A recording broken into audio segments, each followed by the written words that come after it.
Greetings, everyone. Welcome back. It's Vin Ho of internationalvin.com. So, why is professional credentials important in the career field? I want to talk about that next. All right. So, I'm going to give you a little bit of my background and history of my work and finding a job and supply chain and things like that. So, a couple decades ago, I attended a small liberal arts college in Minnesota. And at that time, I was very, very interested in learning more about Asia, doing import export, supply chain. And so I went over to China for a couple years after graduation. And the only job I could teach practically was English. So I did that for a couple years just so I can get that exposure, travel Asia, etc. And then I did get a master's degree in Asian studies, focusing on China in the early 2000s because it seemed like China was on the up and everyone was saying Mandarin Chinese was very, very important. The rise of China, there'd be a lot of opportunities, etc. But unfortunately, I kind of struggled in translating my interest into a practical job. A lot of the companies I talked to, they wanted specific skill sets that they were hiring, whether it be computers, accounting, finance, supply chain, trade compliance, and all that. But I never had that background. So I kind of struggled the first few years of just having a conversation and getting any entry-level job in the industry until I stumbled across credentials.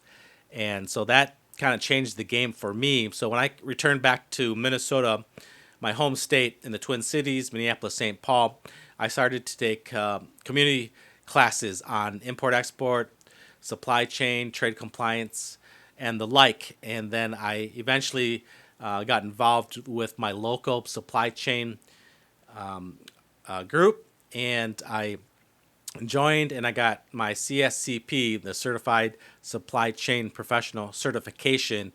And then after getting that certification and then having that on my resume, I started to open up a lot of doors for me.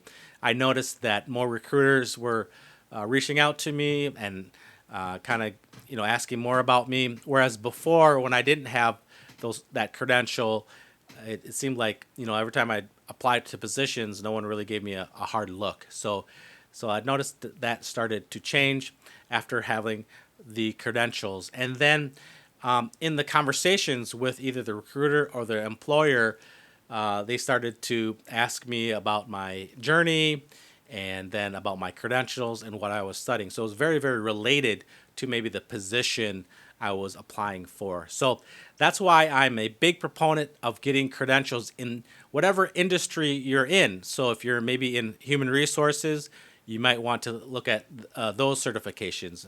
If you're in nursing or in the health field or in sales, supply chain, trade compliance would be customs broker. So that's the license that recruiters and employers look highly upon. So if you look in the job description, a lot of them will spell out that they want someone with those credentials. So if you're just starting off your career or you're in the job hunt or job industry and you're looking to get an edge in the field, I highly recommend looking at professional certifications in your industry. They're quite reasonable to obtain. Maybe 2,000, maybe 1,500, or maybe the tops would be 3,000 US dollars to get credentialing. It could take 3 months, 4 months, 6 months, and there's many ways to get them. You just have to study for it, pass an exam, most likely get certified from the industry that you're in, and then you can put that on your resume, and that should change the direction in terms of having more opportunities to get employed. So I hope that helped. And for more information, check out internationalvin.com.